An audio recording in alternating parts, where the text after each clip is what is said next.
제가 증거할 하나님의 말씀은 신명기입니다. 신명기 1장 19절에서 33절까지 보겠습니다. 신명기 1장 19절에서 33절까지 조금 내용이 긴데요. 구약성경이죠. 구약성경 260페이지에 있습니다. 구약성경 260페이지 신명기 1장 19절에서 33절까지 제가 봉독하도록 하겠습니다. 우리 하나님 여호와께서 우리에게 명령하신 대로 우리가 호렙산을 떠나 너희가 보았던 그 크고 두려운 광야를 지나 아모리 족속의 산지 길로 가데스 바네아에 이른 때에 내가 너희에게 이르기를 우리 하나님 여호와께서 우리에게 주신 아모리 족속의 산지에 너희가 이르렀나니 너희 하나님 여호와께서 이 땅을 너희 앞에 두셨은즉 너희 조상의 하나님 여호와께서 너희에게 이르신 대로 올라가서 차지하라. 두려워하지 말라. 주저하지 말라 한즉 너희가 내 앞으로 나와 말하기를 우리가 사람을 우리보다 먼저 보내어 우리를 위하여 그 땅을 정탐하고 어느 길로 올라가야 할 것과 어느 성읍으로 들어가야 할 것을 우리에게 알리게 하자 하기에 내가 그 말을 좋게 여겨 너희 중 각 지파에서 한 사람씩 12를 택하매 그들이 돌이켜 산지에 올라 에스골 골짜기에 이르러 그곳을 정탐하고 그 땅의 열매를 손에 가지고 우리에게로 돌아와서 우리에게 말하여 이르되 우리 하나님 여호와께서 우리에게 주시는 땅이 좋더라 하였느니라. 그러나 너희가 올라가기를 원하지 아니하고 너희 하나님 여호와의 명령을 거역하여 장막 중에서 원망하여 이르기를 여호와께서 우리를 미워하심으로 아모리 족속의 손에 넘겨 멸하시려고 우리를 애굽 땅에서 인도하여 내셨도다. 우리가 어디로 가랴? 우리의 형제들이 우리를 낙심하게 하여 말하기를 그 백성은 우리보다 장대하며 그 성읍들은 크고 성곽은 하늘에 닿았으며 우리가 또 거기서 아낙 자손을 보았노라 하는도다 하기로 내가 너희에게 말하기를 그들을 두려워하지 말라. 무서워하지 말라. 두려워하지 말라. 너희보다 먼저 가시는 너희 하나님 여호와께서 애굽에서 너희를 위하여 너희 목전에서 모든 일을 행하신 것 같이 이제도 너희를 위하여 싸우실 것이며 광야에서도 너희가 당하였거니와 사람이 자기의 아들을 아는 것 같이 너희 하나님 여호와께서 너희가 걸어온 길에서 너희를 아느사 이곳까지 이르게 하셨느니라 하나 이 일에 너희가 너희의 하나님 여호와를 믿지 아니하였도다. 그는 너희보다 먼저 그 길을 가시며 장막 칠 곳을 찾으시고 밤에는 불로 낮에는 구름으로 너희가 갈 길을 지시하신 자이시니라. 아멘. 오늘 그는 내 편이시다라는 제목으로 하나님의 말씀을 같이 좀 상고를 해보려고 합니다. 같이 한번 그 제목을 같이 한번 해볼까요? 그는 내 편이시다. 예. 오늘 이 말씀을 좀 기억하고 이 말씀을 다른 내용보다도 이 제목의 말씀을 간직하고 돌아가시면 좋지 않을까 이런 생각을 해봅니다. 그래서 같이 좀 각인이 되기 위해서 머리에 좀 각인을 시키기 위해서 같이 함께 제목을 서로 우리 입술로 고백을 해봤습니다. 신명기는요, 이 모세가 가나안 땅에서 아주 인접한 이 모압 땅에서 이 약속의 땅인 이 가나안 땅을 먼발치에서 바라보면서 이제 가나안 땅에 들어가려고 하는 그 이스라엘 자손들에게 교훈하고 가르치는 세 편의 설교를 묶어놓은 책이라고 합니다. 3절을 보면요, 오늘 그 신명기 1장 3절에 보면 마흔째 해 열한째 달 그 달 첫째 날에 모세가 이스라엘 자손에게 여호와께서 그들을 위하여 자기에게 주신 명령을 다 알렸으니 이렇게 말하고 있습니다. 우리가 광야 생활이 40년이라는 것을 알고 있지요. 그러니까 지금 모세가 이 모압 땅에서 약속의 땅인 이 가나안 땅을 바라보면서 하는 이 설교를 볼 때에 이 시점은 이제 광야 생활이 거의 끝이 났다. 종착점까지 왔다라는 것을 우리가 보게 됩니다. 우리가 여기서 한 가지 조금 집중해서 보아야 될 것이 무엇이냐면 이 모세의 설교를 듣고 있는 이스라엘 자손들의 평균 연령입니다. 여호수아와 갈렙을 제외하고 지금 이 시점에서 이 모세의 가르침을 듣는 자들은 60세가 넘는 사람들이 단 한 사람도 없습니다. 왜 그럴까? 그 이유는 하나님께서 나중에 이제 말씀을 하시죠. 출애굽할 때에, 애굽에서 나올 때, 이집트에서 나올 때에 그때 당시 20세 이상 된 자들은 자유함은 받았지만 가나안 땅은 들어가지 못한다 라는 하나님의 말씀이 있었기 때문입니다. 왜 이 평균 연령이 중요하냐면 오늘 모세가 이 이스라엘 자손들에게 하는 첫 번째 그 설교가 이 부모들이 왜 가나안 땅에 들어가지 못하고 광야에서 죽었는가, 왜 실패했는가, 그에 대한 사건을 이 자손들에게 말하고 있기 때문입니다. 이 사건은 민수기 13장까지 이제 거슬러 올라가요. 민수기 13장까지 거슬러 올라가는데 여호와 하나님께서 이제 모세를 부르십니다. 모세를 부르셔서 이 가나안 땅을 정탐하게 하라 이렇게 이제 말씀을 하십니다. 그것이 오늘 본문에서는 이제 그 사람들이 원했기 때문에 이제 정탐을 했다라고 나오죠. 근데 어쨌든 하나님께서는 그것도 기뻐하셨죠. 중요한 것은 무엇이냐면 하나님께서 모세를 부르신 이유가 이 이스라엘 자손들에게, 이 광야 생활을 하는 그 이스라엘 자손들에게 하나님께서 앞으로 주시고자 하는 그 약속의 땅인 가나안 땅이 얼마나 복된 땅인 것인가, 얼마나 아름다운 땅인가, 그것을 보여주려고 했다라는 것입니다. 실제로 아브라함 때부터 주어진 그 약속, 가나안 땅, 지금까지 한 번도 바라본 적이 없었죠. 그 땅을 차지하기 위한 일념을 가지고 광야의 생활을 합니다. 그러한 이스라엘 백성들이 마침내 직접 눈으로 그 땅을 바라보았을 때, 그 기대감을 가지고 바라보았을 때 그들의 마음이 어땠을까? 이것을 생각해 보면 광야에서 지내왔던 그 오랜 시간들이 헛된 시간이 아니었구나 라는 이제 확신을 하게 될 수 있죠. 그러면서 지금 당장은 좀 어렵고 힘들지만, 지금 당장은 이 광야에서 육체적으로 너무 고통스러운 가운데 있지만 그럼에도 불구하고 하나님께서 주신 저 복된 땅에 들어갈 열망을 가지고, 그죠? 열심히 일을 해 나가지 않겠습니까? 사기가 진작되지 않겠습니까? 하나님은 그러한 기대감을 가지고 모세를 불러서 정탐꾼들을 가나안 땅으로 보냈습니다. 이 이스라엘은 12지파가 있기 때문에 각 지파마다 한 명씩 대표를 뽑아서 가나안 땅으로 이제 12명이 가게 됩니다. 그리고 나서 돌아오게 되죠. 그런데 하나님께서 기대하셨던, 하나님께서 원하셨던 이러한 반응과는 전혀 다른 반응을 그 정탐꾼들이 하게 됩니다. 하나님은 이 약속의 땅인 이 복된 땅을 바라보고 이 정탐꾼들이 호평을 늘어놓을 줄 알았는데 호평은 하긴 했죠. 그렇지만 이제 대부분의 얘기들이 혹평이었습니다. 호평이 아닌 혹평, 악평이었다라는 거죠.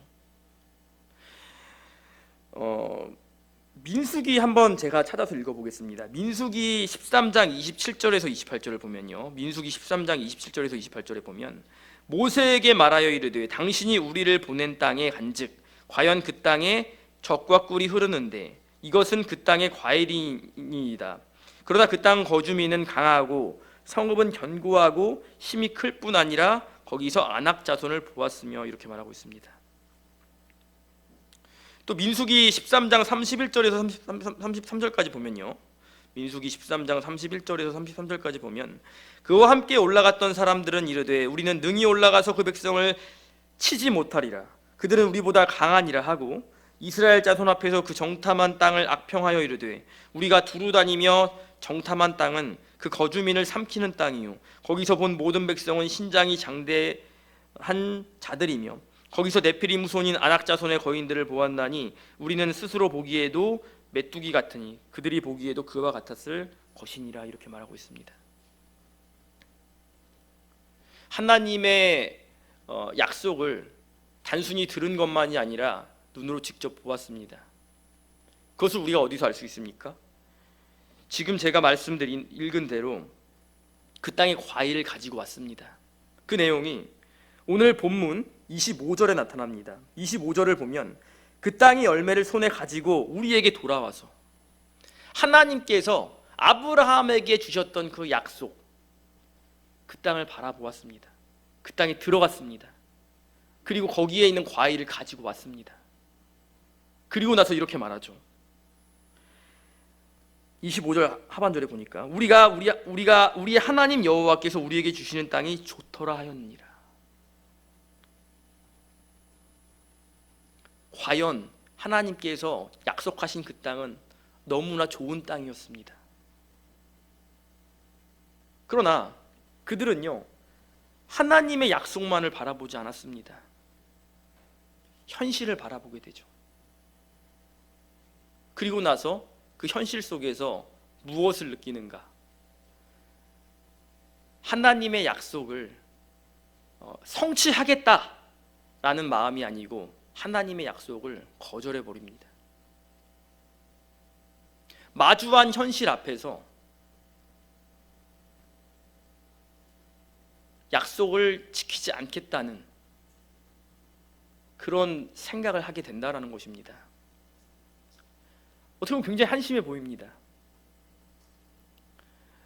생각해 보시기 바랍니다. 그 약속의 땅만 바라보고 지금까지 견뎌왔습니다. 지금까지 살아왔습니다. 살아냈습니다. 거기에는 육신적인 어려움도 있었지만 분명히 하나님의 뜻하심이 있었고 하나님의 은혜가 있었습니다. 그런데 그럼에도 불구하고 그 이스라엘 백성들은 그 땅으로 들어가려고 하질 않습니다. 여기 26절을 보겠습니다. 그러나 너희가 올라가기를 원하지 아니하고 너희의 하나님 여호와의 명령을 거역하여, 이렇게 말하고 있습니다. 약속의 땅을 바라보고 또 하나님의 말씀이 성취되는 것을 느끼면서도 그들은 마주한 현실 앞에서 하나님의 말씀을 거역하는 일을 감행하게 됩니다. 모세는요, 이 가나안 땅에 들어가려고 하는 그 이스라엘 자손들, 그들에게 그들의 부모가 어떠한 범죄를 저질렀는지를 그 설교의 첫 부분에 넣었습니다. 왜 그럴까요? 그 자손들이 모르기 때문에? 그 일을 경험하지 못했기 때문일까요? 아닙니다. 이제 가나안 땅에 들어갈 이스라엘 자손들은 그들의 부모가 어떠한 범죄 때문에 이 가나안 땅에 들어가지 못하는지를 확실히 알고 있습니다. 분명하게 알고 있습니다. 그러나 그럼에도 불구하고 모세가 다시금 이 가나안 땅에 들어갈 이스라엘 백성들에게 이스라엘의 실패, 너희 부모의 실패의 이유를 다시금 끄집어내서 언급하는 이유는 또다시 반복적으로 이러한 죄에 빠져서 하나님의 진노를 사는 일이 없어야 된다라는 것을 교훈해 주는 것입니다. 그러니까 무엇을 지금 가르쳐 주려고 하는 것이냐면 하나님은 바로 네 편이시다라는 거예요. 하나님이 누구시냐? 하나님이 지금 누구이신가? 이것을 너희에게 가르쳐 주기 위해서 내가 너희에게 첫 번째 주는 교훈은 너희의 부모가 실패한 그러한 교훈이다라고 지금 말하고 있는 것입니다. 사실 오늘 본문에 나타난 이스라엘의 실패 이야기는요, 현재를 살고 있는 우리에게도 아주 지극히 당연하게 흔하게 일어나는 문제들입니다. 성경을 읽을 때는 이 성경의 내용이 나의 상황과 맞물려 있지 않는 것처럼 느껴지니까 때때로는 왜 이 사람들이 의심을 했을까? 왜 하나님의 은혜 가운데 있음에도 불구하고 왜 이들이 믿지 못할까? 이러한 참 그 아쉬운 의문점이 생길 수가 있습니다. 그러나 만약에 이와 같은 문제가 성경이나 남의 일이 아니라 나에게 일어난 일일 때 우리는요, 때때로가 아니죠, 거의 대부분이 그러한 문제 앞에서 올바른 판단을 내리지 못하게 됩니다. 그것이 아주 흔하게 일어나요. 그렇기 때문에 이 이스라엘 백성들이 실패한 이 교훈은 지금 가나안 땅에 들어가려는 이 이스라엘 자손들뿐만 아니고 현실을 살아내야 하는 우리에게 결코 잊혀져서는 안 되는, 반드시 기억되어야 하는 그러한 교훈이 되는 것입니다. 그러면 이스라엘 백성들이 왜 실패했을까? 왜 하나님의 그 은혜를 체험하고도 왜 실패하는가? 그것은요, 인간의 본성, 바로 죄성 때문입니다. 이 죄성은 합리적이지가 못해요. 바르게 판단을 못하게 합니다. 바른 판단력을 소유할 수가 없습니다. 왜냐하면 죄로 인해서 오염이 되었기 때문입니다. 부패했기 때문입니다. 그렇기에 사람이 판단을 내리는 것이 어렵습니다. 그러니까 큰 문제에 직면을 하게 되면 사람들이 어떤 이성적인 판단에 근거한 객관성이나 냉철한 논리로 그 상황을 바라보고 합리적으로 판단하는 것이 아니고 때때로는 감정에 휩싸여서 잘못된 판단을 할 때가 참 많이 있다는 거죠. 우리 자신을 돌아보시기 바랍니다. 우리가 냉철한 판단을 해야 될 때 우리의 감정에 휩싸여서 그러지 못한 때가 얼마나 많이 있습니까?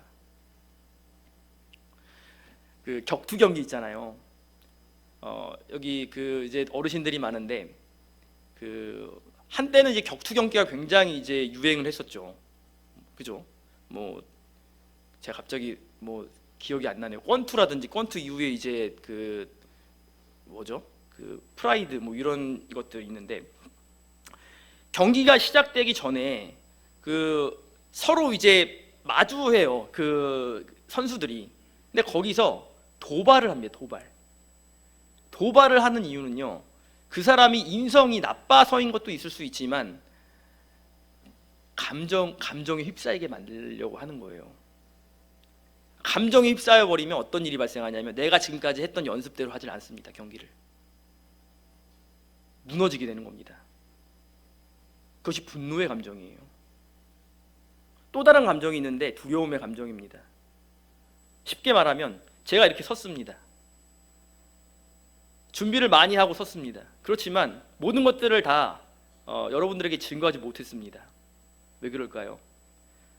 혼자서 연습할 때는 잘 됐는데 막상 서보니까 두려운 거죠. 하다 보니까 놓친 것이 있는 겁니다. 그러면 우리가 뒤에서 어떡하죠? 전했어야 되는데, 감정적으로 하지 말았어야 되는데. 그것이 죄성이라는 겁니다. 이것을 믿음이랑 놓고 보면 우리가 믿음으로 나아가야 될 때 우리가 하나님을 의지하지 못하게 만든다라는 거예요. 이 감정이라는 것이. 그러니까 이 죄성이라는 것은 결국에 어떤 특징을 갖고 있냐면 하나님과 완전히 반대로 흘러 떠내려가는 경사와 같은 그런 특징을 가지고 있습니다. 하나님이 원하시는 것을 아예 막아버리는 그런 특징을 가지고 있는 것이 우리의 본성이다라는 것입니다. 그러면 그러한 마음이 들 때, 그런 죄성이 우리에게 올 때, 어떤 문제를 만났을 때, 그런 죄성이 우리의 몸을 감쌀 때 우리가 어떤 생각을 하게 되냐면 하나님은 내 편일 리가 없다라는 거예요. 하나님은 내 편이 아니다라는 것입니다. 그러면 하나님이 내 편이 아니다라는 생각을 하는 시점부터 어떤 일이 발생하는가? 상상의 나래를 펼치는 거죠. 부정적인 생각으로 쌓이는 겁니다. 그 내용이 바로 27절에 나와 있습니다. 한번 볼까요? 장막 중에서 원망하여 이르기를 여호와께서 우리를 미워하심으로 아모리 족속의 손에 넘겨 멸하시려고 우리를 애굽 땅에서 인도하여 내셨도다. 이렇게 잘못된 판단이 어디 있습니까? 하나님께서 애굽 땅에서 인도하여 내신 그 목적이 우리를 미워하셔서 멸망시키려고 하고 있다 라고 지금 말하고 있습니다. 이것만큼 잘못된 판단이 어디 있습니까? 조금만 생각해 보면 이들이 얼마나 큰 잘못을 저지르고 있는지를 우리가 보게 됩니다. 생각해 보세요. 하나님이 정말 미워하시면 굳이 이집트의 종 되었던 때부터 그러한 기적을, 놀라운 기적들을 일으키셔서 여기까지 인도해 주셨겠습니까? 그냥 종으로 살다가 내버려 두면 알아서 죽을 거 아니에요? 또 거기서 인도해 주셨어도 이집트 군대가 쫓아왔을 때 그냥 그들에게 죽이셔도 상관이 없습니다. 잘 생각해 보세요. 이집트에서 나오는 일, 10가지 재앙을 통해서 탈출할 수 있는 일, 홍해가 갈라지는 일, 또 반석에서 물이 나는 일, 메추라기와 만나가 매일매일 내리는 일, 생존할 수 있습니까? 이런 것들이 없으면 생존이 불가능합니다. 그러니까 지금까지 이스라엘이 불평하기 전까지 만났던 그 모든 것에는요, 마주한 현실 속에서 자신들이 한 발짝이라도 앞으로 나아갈 수 있었던 경우가 단 한 번도 없었다는 거예요. 그 가운데서 그들이 다시금 걸어갈 수 있었던 이유는 하나님의 은혜가 있었기 때문입니다. 하나님의 초자연적인 능력이 그들과 함께 있기 때문이에요. 그런데 죄성에 이제 휘말리다 보니까 합리적으로 판단을 못하는 거죠. 종되었던 곳에서 자유인으로 만들어주셨던 그 하나님의 사랑을 도리어 하나님은 나를 미워하신다, 하나님은 나를 싫어하신다, 하나님은 나를 죽이시려고 하신다, 이렇게 만들어버렸습니다. 우리도 그렇지 않습니까? 때때로 우리에게 어떤 문제가 닥칩니다. 처음에 문제가 닥치면 우리는 옳은 판단을 합니다. 왜 이런 일이 일어났을까? 내가 무슨 죄를 지었을까? 하나님께서 나에게 요구하시는 것이 무엇일까? 그러나 그 문제가 해결되질 않습니다. 그러면 어떻게 나오냐면, 저는 그렇습니다. 제 입장에서 그렇습니다. 여러분들이 공감하실 수 있을지는 모르겠습니다. 처음에는 그렇게 이제 마음을 먹었다가 일이 풀리지 않으면 하나님이 도대체 왜 이러시지 나한테? 꼭 이런 식으로 일을 하셔야 되나? 왜 이런 식으로 일을 하시지? 이렇게밖에 못 하시나? 충분히 다르게 좀 더 편하게 하실 수도 있지 않을까? 이런 생각을 하게 됩니다. 그게 조금 더 지난다, 근데도 문제가 해결되지 않으면 그때는 이제 이렇게 생각하는 거예요. 하나님이 나를 골탕 먹이시는구나. 내 편이 아니시구나. 하나님은 저 사람은 사랑하지만 나는 아니구나. 저 사람한테는 대우를 잘해주는데 나한테는 요 정도뿐이구나.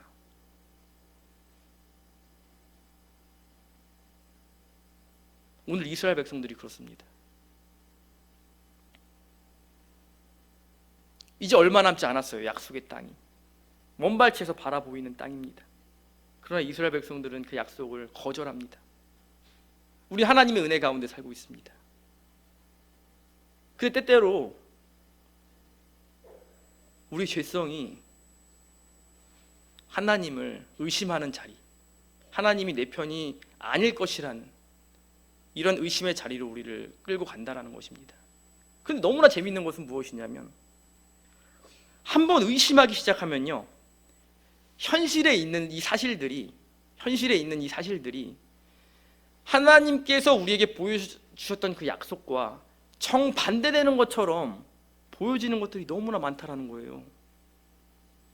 내가 부정적으로 이제 생각을 했어요. 그럼 뭔가가 좀 변해야 되는데 내가 마주한 현실은요, 하나님의 약속이 정반대되는 것처럼 그렇게 보여진다니까요. 그 의심이 사실인 것처럼 느껴집니다.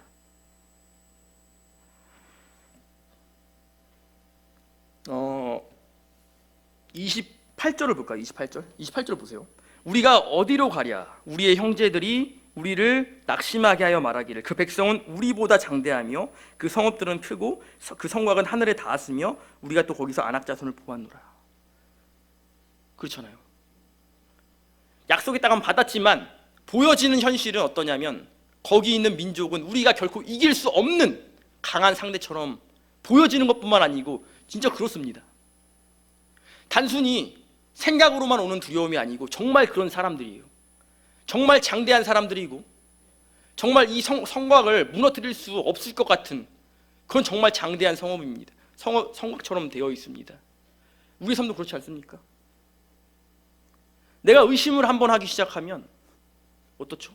모든 것들이 다 그 의심이 사실적으로 보이지 않습니까? 내 상황을 보십시오. 돈이 없어요. 저는 명예가 없습니다. 무엇을 하려고 해도 나를 도와주는 사람이 없습니다. 내가 아파요. 또 거기다가 다 사실이잖아요. 다 현실이지 않습니까? 그럼 어떻게 되죠? 의심을 하게 되는 거죠. 원망 불평을 하게 되는 것입니다. 하나님을 떠나게 되는 것입니다. 그러면 왜 이 보여지는 현실과 하나님께서 우리에게 주시려는 이 약속이 왜 정반대되는 것처럼 보여지는가? 왜 그럴까요? 하나님께서 우리를 편드시고 지키시는 것은 이 세상의 것들이 아니기 때문입니다. 하나님께서 우리를 지키시고 편드시고 우리를 사랑하시는 것은요, 이 세상의 것이 아니기 때문이에요.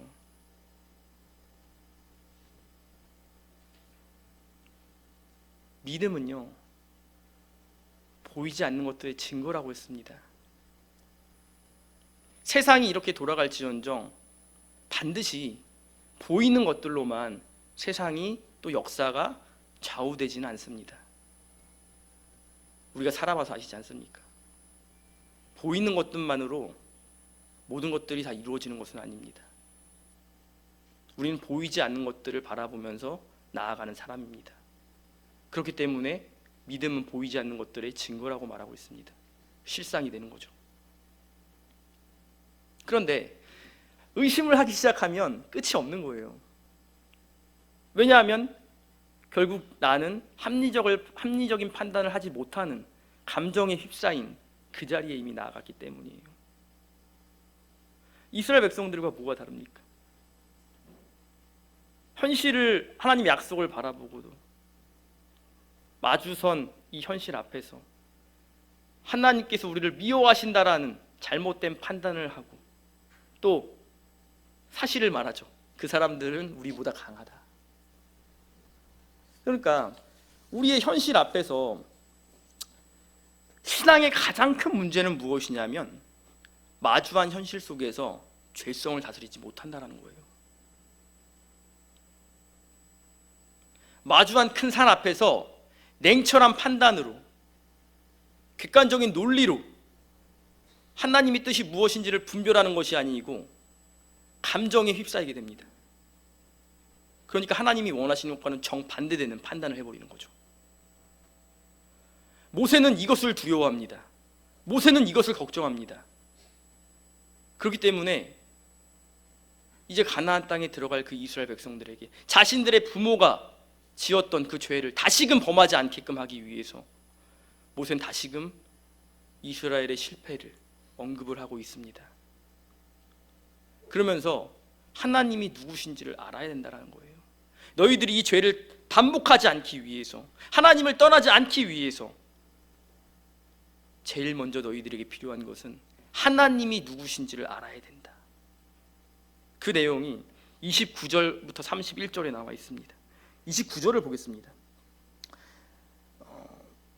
1장 29절이죠. 내가 너희에게 말하기를 그들을 무서워하지 말라, 두려워하지 말라. 너희보다 먼저 가시는 너희 하나님 여호와께서 애굽에서 너희를 위하여 너희 목전에서 모든 일을 행하신 것 같이 이제도 너희를 위하여 싸우실 것이며 광야에서도 너희가 당하였거니와 사람이 자기의 아들을 아는 것 같이 너희 하나님 여호와께서 너희가 걸어온 길에서 너희를 아는사 이곳까지 이르게 하셨느니라 하나, 이렇게 말하고 있습니다. 구약 전체에서 하나님께서 그 이스라엘에게 자신은 신실하신 하나님이고, 나는 신실하신 하나님이고, 나는 구원자이며 이스라엘을 정말 사랑한다라는 표현을 할 때 하나님은 어떤 하나님으로 항상 드러나냐면, 항상입니다. 구약시대 시그니처예요. 시그니처. 그 시그니처가 뭐냐면 바로 이 29절의 말씀입니다. 나는 너를 애굽에서 종되었던 그 땅에서 너를 인도하여 낸 하나님이다. 이런 표현을 써요. 이스라엘이 두려워할 때, 이스라엘이 믿지 못할 때마다 하나님은 이렇게 말씀하십니다. 나는 너를 애굽 땅에서 인도하여 낸 하나님이시다. 이 말에는 어떤 의미가 포함되어 있냐면, 너가 과거보다 지금이 훨씬 더 좋은 상태에 있어라고 지금 말하고 있는 것입니다. 지금 네가 굉장히 어려운 상황에 처해 있어도 그때에 비하면 지금은 훨씬 더 좋은 상황에 처해 있어. 내가 널 그렇게 만들었어. 내가 너에게 그렇게 은혜를 주었어. 라는 전제가 깔려 있습니다. 생각해 보시기 바랍니다. 내가 뭔가를 지금 소유가 있어요. 뭔가를 잃어요. 잃을 상황이 됐어요. 마음이 힘들죠. 근데 이집트에 있을 때는 잃을 것이 없습니다. 왠지 아세요? 소유가 없어요. 종이 무슨 소유가 있습니까? 자기조차도 소유예요. 그럼 행복합니까? 잃을 것이 없으면? 불행하죠. 왜냐? 미래가 없어요. 미래가 없습니다. 그냥 그렇게 종으로만 살아야 됩니다. 뭔가 계획할 수도 없습니다. 잃을 것도 없지만 미래가 없죠. 여호와 하나님이 이렇게 말씀하십니다. 내가 너를 종되었던 그 비참한 곳에서 너를 이곳까지 인도해냈어. 넌 자유인이야. 넌 자유인이고 이제는 네가 원하는 대로 계획하면서 나를 믿으면서 살 수 있어. 근데 뭐가 두렵냐? 뭐가 무서운 것이냐? 하나님 이렇게 지금 말씀하고 있는 것입니다. 그러면서 마지막 절에 보니까 이렇게 말하죠. 33절입니다. 그는 너희보다 먼저 그 길을 가시며 장막 칠 곳을 찾으시고 밤에는 불로 낮에는 구름으로 너희가 갈 길을 지시하신 자신이라. 나는 너희를 항상 인도했던 자다. 너희가 힘든 그때에도 나는 너희와 함께 있었다. 지금 이렇게 말하고 있습니다. 결론을 맺겠습니다. 오늘 세 가지 우리가 결론인데요. 첫 번째는 신앙과 불신앙의 싸움이 무엇인지를 우리가 바로 알아야 됩니다. 성도에게 있어서, 우리가 불신자 말고요, 성도에게 있어서만큼은 이 신앙과 불신앙의 싸움이 무엇이냐면 하나님이 계시냐 안 계시냐의 싸움이 아니라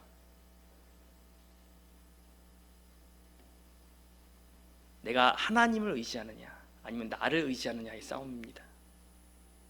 원망과 불평이라는 것은요, 왜 나오냐면 하나님이 하시는 일이 마음에 안 들기 때문이에요. 하나님의 일이 일하시는 것이 내 마음에 들지 않기 때문이고요, 내가 원하는 대로 삶이 움직여지지 않기 때문이고, 신앙의 방식으로 문제가 전혀 해결되지 않기 때문입니다. 그러면 어떤 일이 발생하는가? 큰 시험이 나에게 왔어요. 대목장과 같은 그 시험이 왔을 때에 결국에는 최종 판단자가 하나님이 아닌 내가 된다는 거죠. 내가 판단을 하게 된다는 것입니다. 잘못된 판단을 하게 된다는 것이죠. 하나님이 하시는 일이 안심이 안 돼요. 내가 기대하는 것처럼 일이 되지 않고 내 마음같이 모든 문제가 해결되지 않으니까 결국에는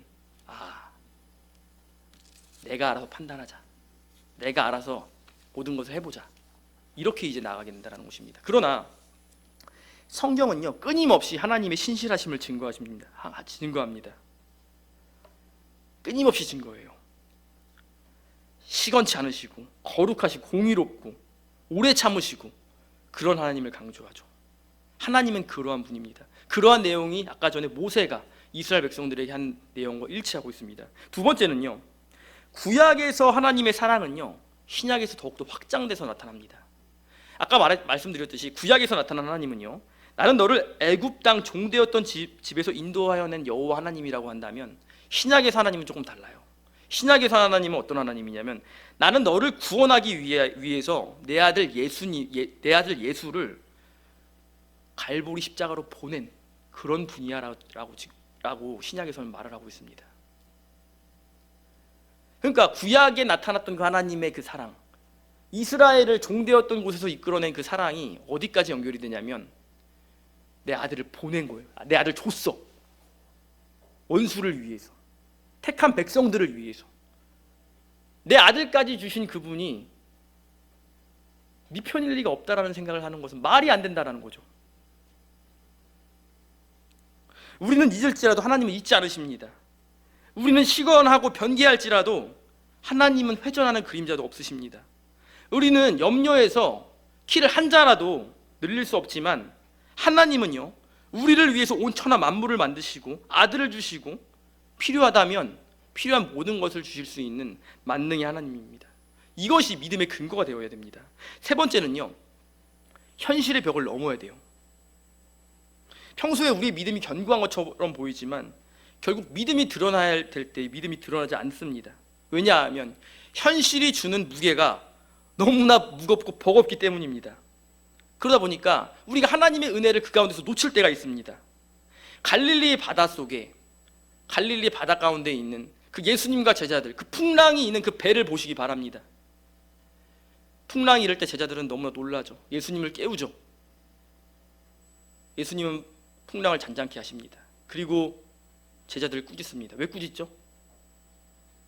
왜 너는 나와 함께 있는데도 그렇게 두려워하느냐? 현실에 마주한 현실의 벽 앞에서 두려워하는 우리의 모습, 그 두려움의 감정이라는 것이 우리를 하나님께로 나아가지 못하게 할 때가 있습니다. 우리는 현실의 벽을 넘어서야 됩니다. 그러나 우리의 힘으로는 감당하기 어렵죠. 우리의 힘으로는 불가능하죠. 그러나 여호와 하나님의 능력이라면 우리의 현실의 벽을 넘고도 남을 만한 능력을 하나님이 주신다는 것을 우리가 기억하시고 같이 하나님은 누구신가, 내 편이신데 그 하나님이 누구신지 우리가 아까 전에 30절과 31절을 30절, 31절 시간이 많이 지나요. 33절만 같이 읽고 예배를 마치겠습니다. 33절입니다. 오늘 본문 33절 같이 읽겠습니다. 시작. 그는 너희보다 먼저 그 길을 가시며 장막 칠 곳을 찾으시고 밤에는 불로 낮에는 구름으로 너희가 갈 길을 지시하신 자이시니라. 아멘. 네, 기도하시겠습니다. 거룩하신 아버지 하나님, 은혜와 사랑을 진심으로 감사합니다. 하나님의 은혜가 있다라는 것을 하나님 기억하는 우리가 되게 하여 주시옵소서. 우리가 이스라엘의 실패를 발판 삼아서 우리도 이러한 실패 가운데 빠지지 않도록 아버지 하나님이시여 붙들어 주시옵시고 우리가 믿음으로 날마다 승리할 수 있는 힘과 능력을 더하여 주시기를 간절히 바라옵고 예수님의 이름으로 기도드리옵나이다. 아멘.